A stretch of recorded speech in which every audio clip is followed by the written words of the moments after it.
Eh bien, bonsoir à tous. En tout cas, moi, ça me fait extrêmement plaisir d'être avec vous ce soir et je remercie Génération pour l'organisation de cette soirée. C'est un plaisir d'autant plus partagé qu'a priori, nous souffririons, chacun, chacune, en tout cas tous dans cette salle, d'une même cécité. Ça s'appelle le déni du problème de l'immigration. Parce que moi, quand je parle avec mes collègues de la majorité présidentielle, ils m'indiquent que nous serions aveugles face au problème de l'immigration. Parfois, quand je parle avec certains journalistes, ils me disent que nous fermons les yeux face aux difficultés que représente l'immigration en France. J'imagine peut-être que vous l'avez entendu par un collègue, un ami, un grand-oncle, un ami de vos parents. Alors moi, je vous propose... t'as de la chance parce que moi, je l'ai entendu. Alors moi, je vous propose que ce soir, ensemble, on dise quelque chose de simple, on dit « stop ». Et on remet le débat sur des bases objectives et des bases sereines. Nous n'avons jamais autant légiféré sur la question de l'immigration que ces dernières années. Nous n'avons jamais rendu la vie aussi dure à celles et ceux qui décident de construire leur vie en France que ces dernières années. Et en fait, les chiffres sont extrêmement simples. C'est-à-dire que pour un pays qui n'aurait rien fait sur la question de l'immigration, depuis 1945, on a pris 28 ordonnances, 31 circulaires, 27 décrets, 2 conventions internationales. On a une frénésie qui a explosé depuis les années 1980, parce qu'on a pris 29 lois, soit une loi toutes les 17 mois. Tous les 17 mois, on a légiféré sur la question de l'immigration.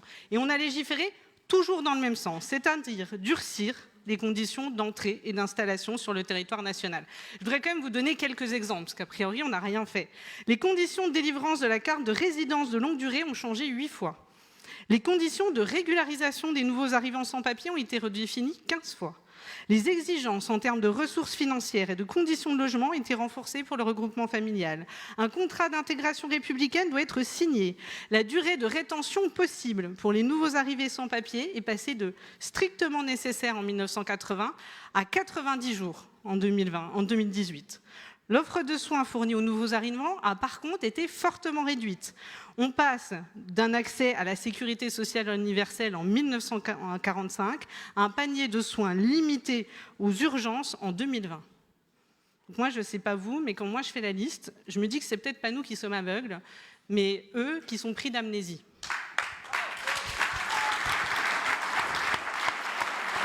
Et je pense qu'ils ont oublié toutes ces lois qui s'amoncellent, qu'on ficelle à la va-vite alors que la précédente n'est même pas encore mise en œuvre. Vous savez, ces lois où on augmente les barrières, les restrictions, les exigences, les conditions, qui en fait rendent les gens fous à force d'injonctions contradictoires et des procédures qui n'en finissent pas. Et je veux revenir sur ce qu'a dit Andy. En fait, ils oublient parce que se persuader eux-mêmes que rien n'a été fait, c'est plus facile que de s'opposer aux idées rampantes de l'extrême droite.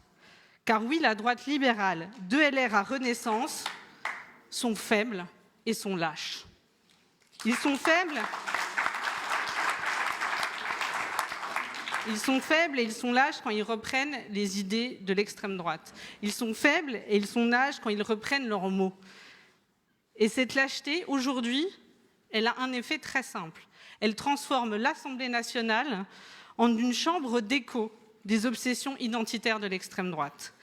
Elle transforme l'Assemblée nationale en une caisse de résonance pour les mensonges sur la submersion migratoire. Elle transforme notre Assemblée, notre hémicycle, dans un réceptacle des fantasmes sur le grand remplacement.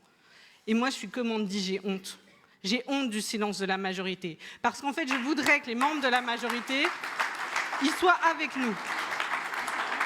Pour rappeler des choses extrêmement simples. Aujourd'hui, la France accueille 52 réfugiés pour 10 000 habitants. C'est très, très loin de l'Allemagne, qui accueille 180 réfugiés pour 10 000 habitants. De la Suède, 288 réfugiés pour 10 000 habitants. La Suisse, 145 pour 10 000 habitants. La Belgique, 87 réfugiés pour 10 000 habitants.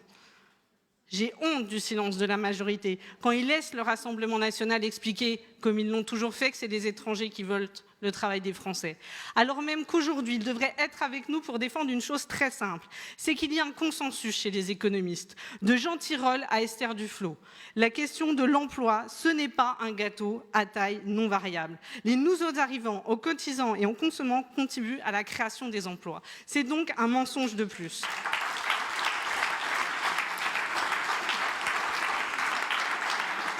Et comme le temps file, je veux dire 2 choses. La première, c'est que cette lâcheté, ce silence, elle permet à l'extrême droite, elle la légitime. Aujourd'hui, ils se sentent suffisamment légitimes pour défiler dans nos rues, pour défiler à Lyon en hurlant « La rue est à nous, la France est à nous ». Ben nous leur dirons non, la France, elle est à nous. Et elle est à tous celles et tous ceux qui veulent construire leur vie ici. Elle est à tous ces enfants qui, en fait, sont venus avec leurs parents pour avoir une vie meilleure.